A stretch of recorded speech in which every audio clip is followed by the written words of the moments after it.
My dear students of Gramya Bharati College, Hardi Bazar, BA1, BSc1 and BCom1 students, we have just started online classes according to the direction of the Higher Education Department of Chhattisgarh. I have already delivered a lecture in which I taught you first lesson, a poem by Rabindranath Tagore, A Mind Without Fear.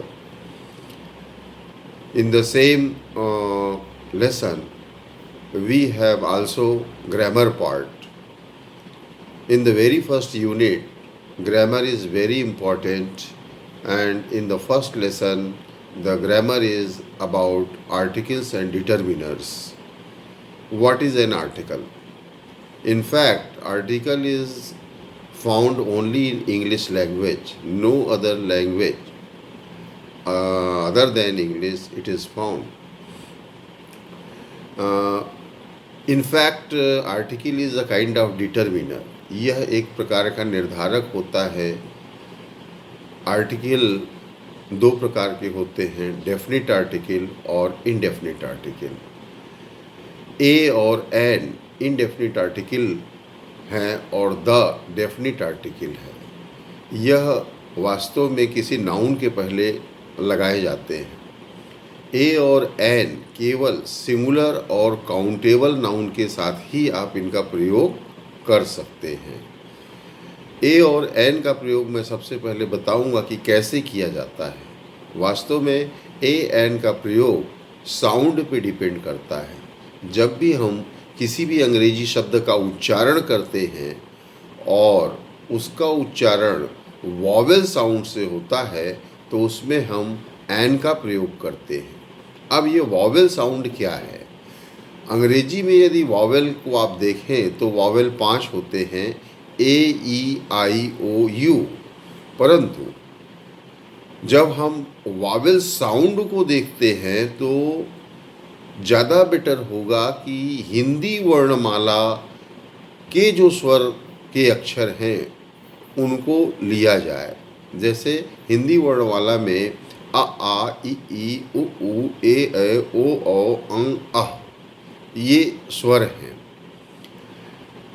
यदि आप अंग्रेजी के किसी भी शब्द का जो कि सिंगुलर है और काउंटेबल है उसका उच्चारण करते हैं और उसका उच्चारण अ आ ई उ आदि से होता है तो उसके पहले आप एन का प्रयोग कर सकते हैं. जैसे उदाहरण के लिए मैंने वर्ड कहा ऑरेंज, तो ऑरेंज आ से शुरू है तो an orange. Hour H O U R है, भले ये वॉवेल से वर्ड नहीं शुरू है परंतु उच्चारण है आवर. इसके पहले भी आप एन का प्रयोग करेंगे.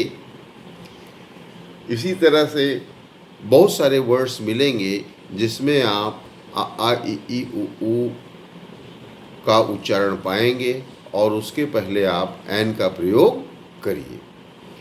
अब हम ए के प्रयोग पे आते हैं. ए का प्रयोग कंसोनेंट साउंड के पहले किया जाएगा. अब कंसोनेंट साउंड जितने भी हिंदी वर्णमाला के व्यंजन शब्द हैं, जैसे का खा गा घा अंगा, चा छा झ झ इया, ट ठ ड ढ ढा, ता था दा धा ना, पा फा बा बा मा, यारा लावा, साहा साखा छत्रज्ञा, ये सभी व्यंजन शब्द हैं. अब वर्ण और इनके आगे आपको ए का प्रयोग करना है. जैसे बॉय है, गर्ल है, a boy, a girl, A table, a book. इस तरह से ए और एन का प्रयोग हम करते हैं. अब जो दूसरा आर्टिकल है द का प्रयोग, जो कि चीज़ों को डेफिनिट बनाता है, निश्चित बनाता है. जब हम किसी व्यक्ति को नहीं जानते रहते हैं और अनिश्चित रहते हैं उसके पहले, तो उसके आगे ए का प्रयोग या एन का प्रयोग करते हैं क्योंकि वो इनडेफिनिट आर्टिकल होता है. और जब डेफिनिट आर्टिकल, जब हम किसी को जानते हैं या हमको किसी चीज़ की, वस्तु की मात्रा को निश्चित करना होता है, क्वालिफाई करना होता है, मॉडिफाई करना होता है, तब हम द का प्रयोग करते हैं. वैसे द का प्रयोग आप कहाँ कहाँ कर सकते हैं, इसकी एक लंबी लिस्ट है। जितने नियम इसको लगाने के हैं उससे ज़्यादा नियम न लगाने के हैं। जैसे यदि हम देखें तो जितनी भी ऐतिहासिक महत्व की इमारतें हैं, जैसे द ताजमहल, द लाल किला, इसी प्रकार जितनी माउंटेन रेंजेस हैं, पर्वत श्रृंखलाएं, एक पर्वत के पहले द नहीं लगेगा। जब वो पर्वतों की श्रृंखला मतलब कई पर्वतों की रेंज होती है तब हम द का प्रयोग करते हैं। जैसे the Himalayas, the Rockies, the Andes, the Alps. इसी प्रकार जितने भी प्लैनेट्स हैं, द सन, द मून, ग्रह नक्षत्र के सामने द का प्रयोग करते हैं। जितनी भी नदियां हैं उनके सामने द का प्रयोग करते हैं। The Ganga, the Yamuna, the Godavari, the Narmada, the Hasdeo, the Arpa. इसी प्रकार जितने भी समुद्र हैं उनके आगे द का प्रयोग करते हैं। जैसे the Indian ocean, the Pacific ocean, the Atlantic ocean. जितनी भी खाड़ियाँ हैं उनके पहले द का प्रयोग करते हैं। जैसे द बे ऑफ बंगाल। इसी प्रकार जितने भी आइलैंड्स होते हैं, ग्रुप ऑफ आइलैंड्स, एक आइलैंड यदि होगा, एक द्वीप होगा तो उसके पहले द का प्रयोग नहीं होगा, परंतु द्वीप समूह होगा तो हम द का प्रयोग करते हैं। जैसे अंडमान निकोबार एक द्वीप समूह है तो द अंडमान एंड निकोबार। इसी तरह से वेस्ट इंडीज़ देश का नाम आपने सुना है। वेस्ट इंडीज़ देश में कई द्वीप समूहों से मिल करके एक देश बनता है तो हम उसके आगे द वेस्ट इंडीज़ लगाते हैं। और इसी तरह से जितनी भी हमारी पवित्र धर्म ग्रंथ हैं, एपिक्स हैं, उनके आगे हम द का प्रयोग करते हैं। जैसे the Gita, the Koran, the Bible. इसी प्रकार से जो ऐसी कंट्रीज़ हैं जिसका स्पेसिफिक कुछ अर्थ निकलता है या उनका एब्रिविएशन होता है, जैसे द यूएसए, यूएसए मतलब यूनाइटेड स्टेट्स ऑफ अमेरिका। इसी तरह से द नीदरलैंड्स, द यूएसएसआर जो कि आज अब नहीं है, पहले ये 16 राज्यों से मिल करके एक गणराज्य बना था। और इसी प्रकार यदि हम देखें तो जितने भी न्यूज़पेपर्स और मैगजीन्स होते हैं उसके नाम के आगे हम द का प्रयोग करते हैं। जितने भी न्यूज़पेपर चाहे खुद करे या न करे, जैसे टाइम्स ऑफ इंडिया है तो द टाइम्स ऑफ इंडिया। आपको अंग्रेजी में यदि नवभारत का नाम लिखना है और कहीं कोट करना है तो आपको द नवभारत, द दैनिक भास्कर। इसी तरह से मैगजीन द इंडिया टुडे। इसी प्रकार से जो डिज़र्ट्स होते हैं, रेगिस्तान, द सहारा, द थार। और जितनी भी सुपरलेटिव डिग्री होती है, डिग्री 3 प्रकार की होती है, पॉजिटिव, कंपैरेटिव और सुपरलेटिव। जैसे हमने कहा गुड, बेटर, बेस्ट, तो गुड और बेटर के पास द नहीं लगेगा, परंतु सुपरलेटिव डिग्री बेस्ट है तो उसमें द का प्रयोग होगा। जब हम कंपैरिजन के अर्थ में कंपैरेटिव डिग्री का प्रयोग करते हैं, डबल, तब भी द का प्रयोग होता है। जैसे हमने कहा the higher you go the colder it is, तब द का प्रयोग किया जाता है।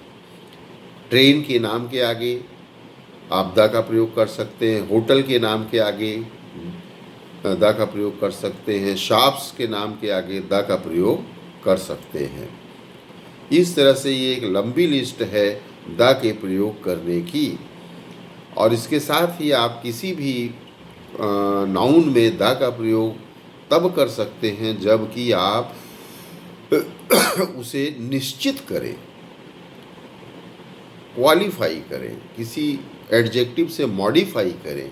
जैसे हम यदि कहना चाहें कि the cow gives us milk, तो यहाँ पर काऊ निश्चित नहीं है कि कौन सी काऊ है, कहाँ की काऊ है।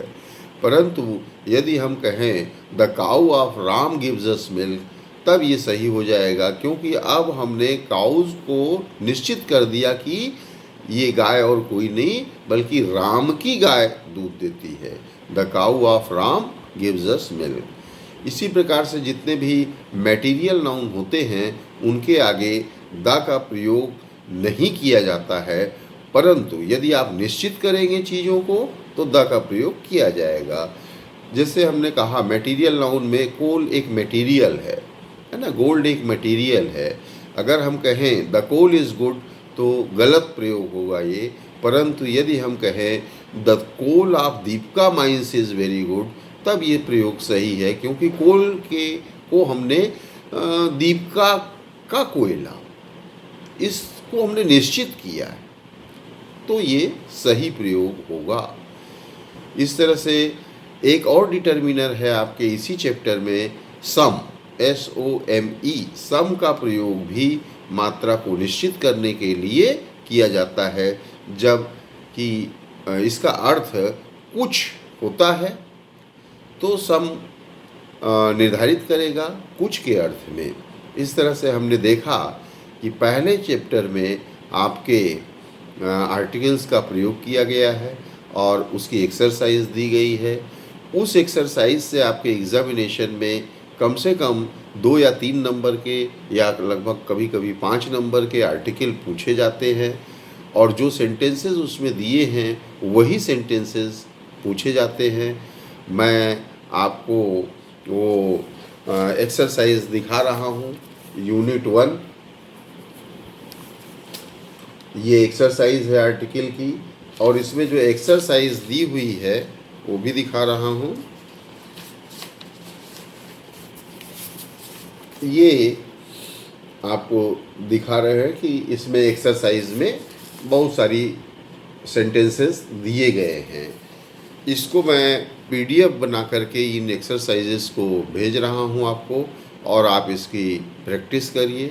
यदि न समझ में आए कोई चीज़ तो गूगल मीट पर हम पुनः क्लास आयोजित करेंगे, और उसमें आप हमसे रूबरू क्वेश्चन भी पूछ सकते हैं। यदि कोई चीज़ नहीं समझ में आई है तो उसको भी आप पूछ सकते हैं। इसी प्रकार आपको अन्य विषयों के भी स्टडी मटेरियल मिलेंगे, वीडियो लेक्चर मिलेंगे। आप अब बहुत ही लगन से आपको पढ़ाई करनी है, क्योंकि समय बहुत बीत चुका है, बहुत कम समय बचा है। मार्च अप्रैल में आपके एग्ज़ाम होंगे।